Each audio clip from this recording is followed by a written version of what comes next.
Un buongiorno a tutti, un grazie a chi ci sta ascoltando, un grazie a chi è qui presente e un particolare ringraziamento chiaramente va dato all'autore del libro che andremo a presentare oggi, Daniele Boscarato, La barchetta, il palloncino e altri racconti. Prima di iniziare ringrazio anche il collega Montanariello, che è colui che ha voluto la presentazione del libro. E Daniele è un educatore di una scuola paritaria di Chioggia e chiaramente il collega viene da Chioggia, per cui porto anche un particolare saluto alla collega Baldin, che è qui presente tra gli ospiti, e saluto anche gli altri consiglieri, la consigliera Luisetto, la consigliera Bigon e il consigliere Arturo Lorenzoni. Eccolo lì. La barchetta, il palloncino e altri racconti è un insieme di racconti, è molto bello.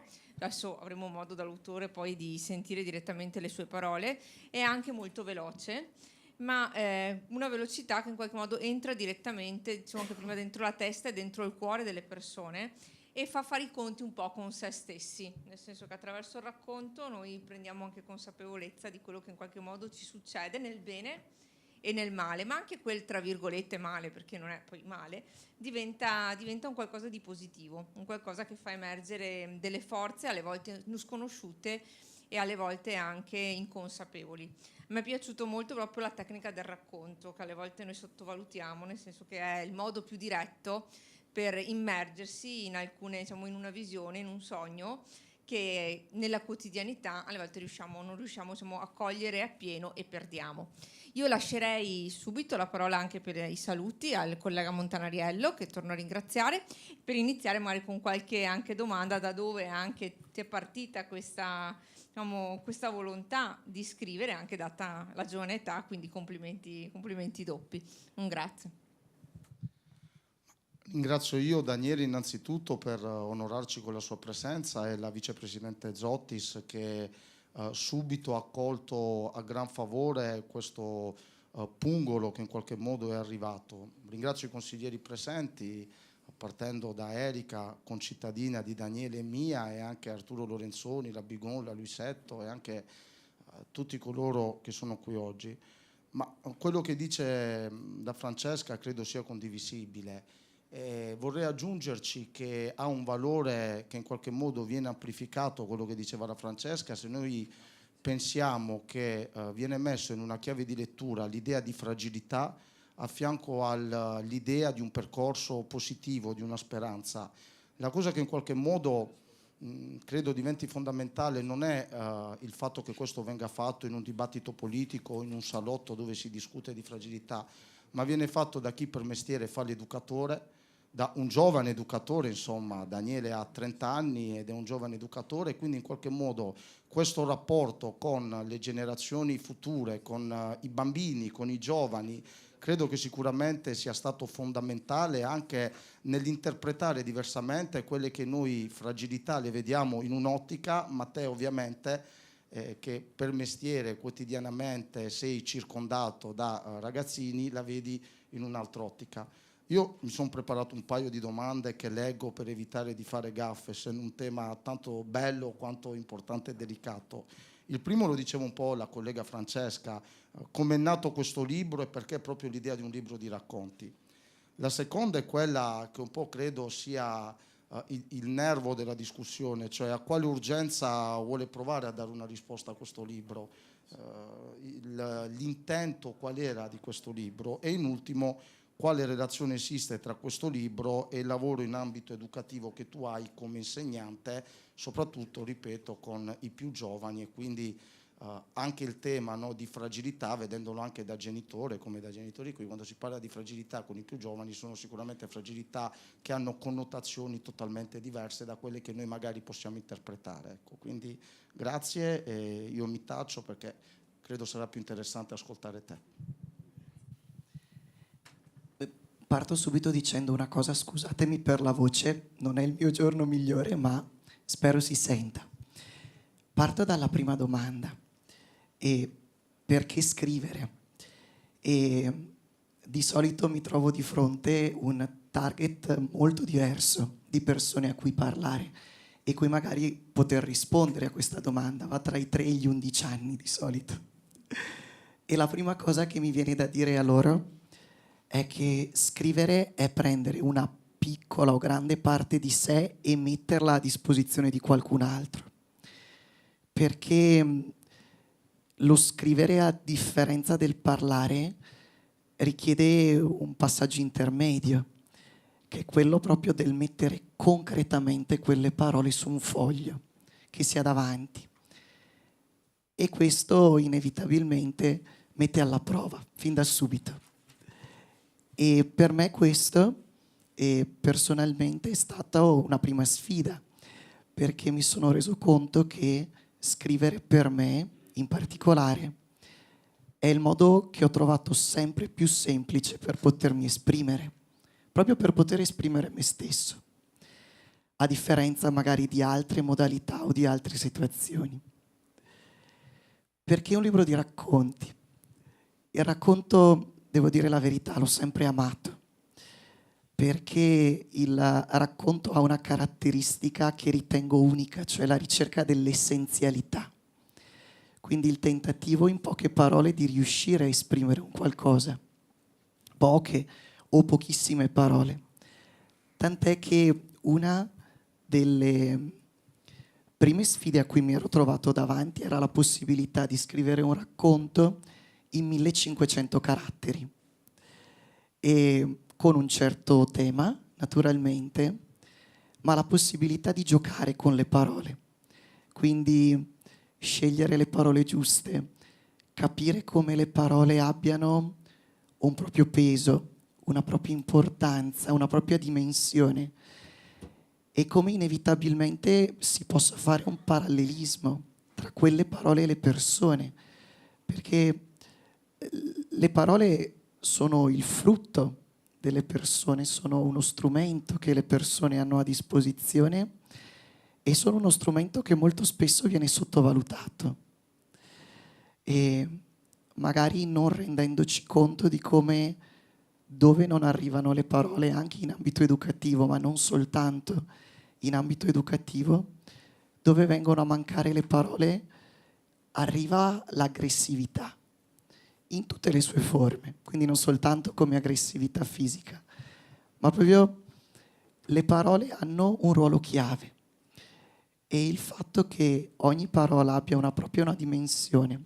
e un proprio peso mi ha sempre spinto a cercare le parole giuste, anche parlando, anche ponendomi nei confronti delle bambine e dei bambini che ho davanti ogni giorno. E poi, rispetto a questo libro, come è nato, originariamente questi 6 racconti, queste 6 storie, non erano nate per essere raccolte insieme. È stato un lavoro successivo, grazie anche allo sguardo di qualcun altro, perché anche questo credo sia un elemento chiave, cioè il fatto che ci sia uno sguardo esterno, non tanto che ponga un giudizio, ma che dia una prospettiva diversa di ciò che è stato fatto. E rileggendo quindi queste 6 storie ho potuto verificare questa cosa, cioè come esistesse un filo conduttore, che un po' viene rappresentata dalla copertina. È un'immagine che, quando la casa editrice, che naturalmente ringrazio, Vertigo Edizioni, mi ha presentato, subito mi ha colpito, perché fa pensare certo alla leggerezza, una mongolfiera, però in realtà a volte si associa alla leggerezza come la futilità. Invece in questo caso è il tentativo di dare una giusta dimensione alle cose.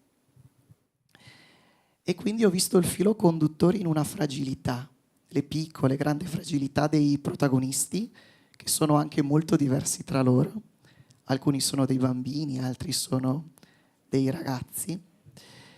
E questi protagonisti però hanno un elemento in comune: si trovano in un momento di difficoltà, in un momento che si potrebbe definire di crisi, perché da un lato sono consapevoli di quale possa essere la soluzione al loro problema, dall'altro però ritengono di non avere gli strumenti per poterlo fare.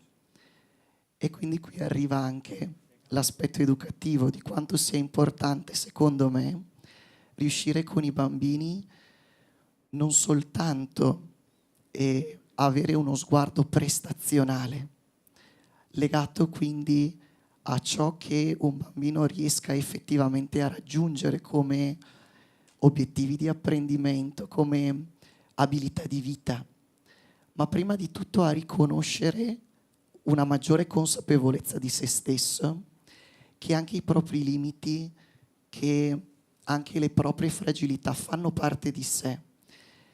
E non si tratta di un lato di arrendevolezza o di predeterminazione, quella di riconoscere questi limiti, ma si tratta di un primo passo per riuscire a migliorarsi, per riuscire a evolvere. Quindi ciò che ci permette di capire dove è possibile lavorare ogni giorno e che allo stesso tempo però non tutto è possibile controllarlo. Passo poi alla questione dell'urgenza e credo che l'urgenza sia un po' questa, cioè provando a fare una sintesi, cioè appunto avere un piccolo strumento a disposizione, è veramente un piccolo strumento, per potersi ricordare di avere sia per se stessi sia per gli altri uno sguardo di umanità.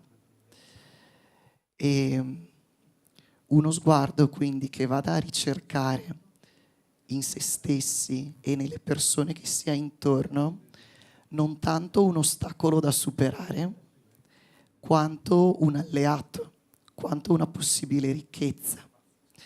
Perché solo cambiando questa prospettiva, secondo me, c'è la possibilità veramente di riuscire a ricostruire un qualcosa che, soprattutto in questo tempo, si rischia di perdere, che è la relazione con gli altri. E infatti una grande urgenza che vedo nelle bambine, nei bambini generalmente, è proprio la ricerca assoluta, appassionata di relazioni significative. Quindi la figura dell'educatore, non semplicemente come colui che si faccia amico del bambino o della bambina. Si tratta di ruoli, di situazioni, di dimensioni diverse, ma rispettando quelle caratteristiche che permettano all'educatore di porsi in un modo pensato, corretto nei confronti delle bambine e dei bambini, allo stesso modo di riuscire a instaurare una relazione sincera, una relazione che permetta quella verità e che allo stesso tempo permetta uno scambio tra i due. Io ho iniziato da poco tempo a insegnare, questo è il mio 4º anno scolastico e quando mi era stata data quell'occasione, anche in questo caso per una situazione non controllabile, in questo caso mi era stato chiesto per una maternità di poter sostituire per un breve tempo. Tra l'altro, apro una piccola parentesi, di uno splendido bambino che adesso è a scuola, lì da noi, e quel sorriso che mi era stato regalato all'inizio di quell'esperienza, e so che per me è importante poterlo portare ogni giorno ai bambini che ho davanti. Perché se io non mi ponessi in modo credibile da questo punto di vista, ma chiedessi loro delle cose che io stesso non tanto non riuscirei a dire, ma non riuscirei a fare, non potrei mai essere un educatore credibile. E quindi diciamo che questa piccola parte di me un po' vuole provare a dimostrarlo.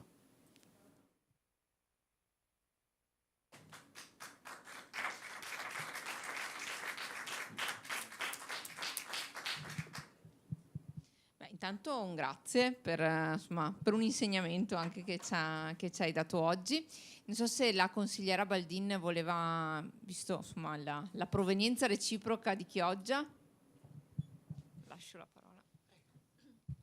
Grazie Francesca, grazie a Daniele, grazie a Jonathan, soprattutto per l'invito, dato che Da noi funziona così, quando qualcosa riguarda la nostra città ci si invita a vicenda e non come è successo ultimamente da parte di altre forze politiche. Quindi vi ringrazio Daniele perché veramente bisogna farti complimenti per la giovane età, ma soprattutto perché stai dimostrando una grande maturità e soprattutto nel messaggio finale che hai lanciato, ovvero nel fatto di vedere l'altro come un alleato e non come un nemico o come un pericolo. Credo che questo sia un fulcro centrale, perché una certa cultura ci porta a vedere gli altri in una sorta di competizione, no? Una lotta per la sopravvivenza, e questo è assolutamente sbagliato perché si perde di vista il bene della collettività. Quindi questo è un punto centrale. Leggerò questo libretto che è sicuramente interessante, bella la copertina, complimenti ancora, e Chioggia ha tantissimi bei prodotti, buonissimi tra l'altro,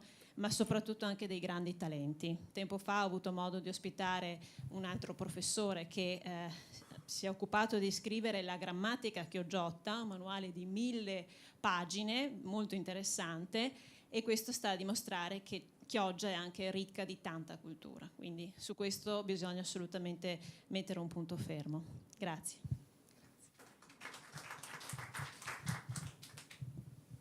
Ma io mi permetto un fuori programma. Vedo tra il pubblico il consigliere Lorenzoni, che è docente non di istituti scolastici ma universitario. Volevo chiedere, avendo sentito l'esperienza di Daniele, cosa ci ritrovi te da docente universitario a un altro livello?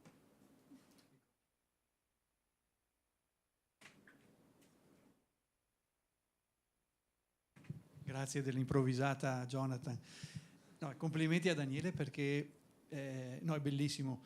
Io gli studenti li ho alla fine del percorso universitario, tu li hai quando iniziano, quindi c'è la possibilità di plasmare, no, questo percorso. E questa, sì, no, dall'inizio alla fine. Però ecco un commento a quello che diceva Erika, perché sembra impossibile veramente che da Chioggia venga fuori qualcosa di buono. E invece incredibile ma vero, anche da Chioggia vengono fuori delle cose belle, e questa è la sorpresa più grande, insomma. No, molto bello che tu abbia voluto, come dicevi, trasferire te stesso, no? La tua esperienza di insegnante, ed è bello per me anche vedere una persona giovane come te che si innamora del ruolo dell'insegnante, che credo che sia alla fine la cosa più bella, insomma. Veramente le soddisfazioni più grandi sono quando si vede qualcuno a cui si è riusciti a trasferire qualcosa che poi ti dice guarda che mi è rimasto qualcosa di quello che hai detto. Quella è una roba che resta, e io credo che nei bambini una figura di riferimento dal punto di vista educativo sia il regalo più bello che si possa fare. Quindi grazie del lavoro che fai, prima ancora del testo che hai regalato a tutti quanti. E buona continuazione del viaggio. Grazie. Voleva aggiungere qualcosa? Solo una Sì? cosa. Effettivamente sì, il tema dell'altro. E molto spesso, anche in questo caso, mi ricito di solito rispetto a quello che dico ai bambini. Le persone tendenzialmente sono spigolose e avere una relazione con le persone non è semplice. E se già da adulti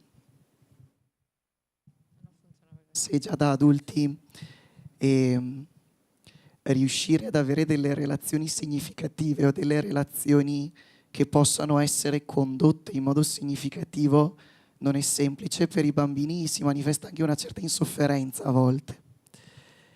Però i bambini sono anche quegli stessi che a me personalmente hanno reinsegnato ad abbracciare, quindi a ricercare anche una vicinanza fisica che in un periodo molto difficile come abbiamo vissuto ormai qualche anno fa non è stato semplice da superare per loro.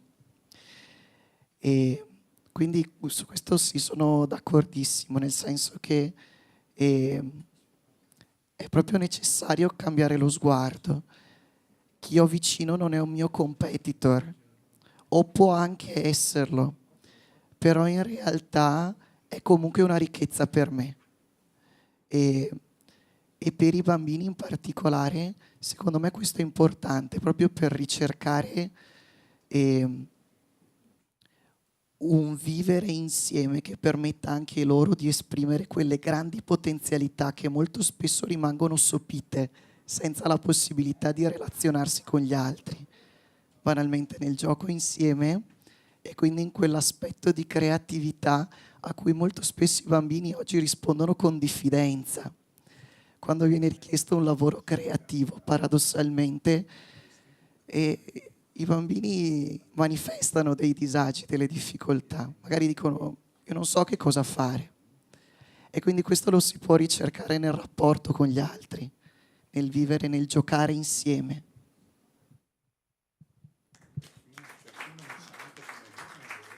Io ringrazio nuovamente chi ha portato qui l'autore e l'autore soprattutto, e credo che ci sia stato dato un insegnamento fondamentale, che affrontare il dono della vita con la giusta umanità ti permette di essere leggero e responsabile nello stesso tempo, e credo che partire dai bambini con questi insegnamenti sia il modo migliore per poter costruire anche un futuro e una comunità che realmente sa stare insieme e sa mettere insieme i diversi talenti. Quindi un grazie a Daniele, una buona giornata a tutti e ci vediamo alla prossima.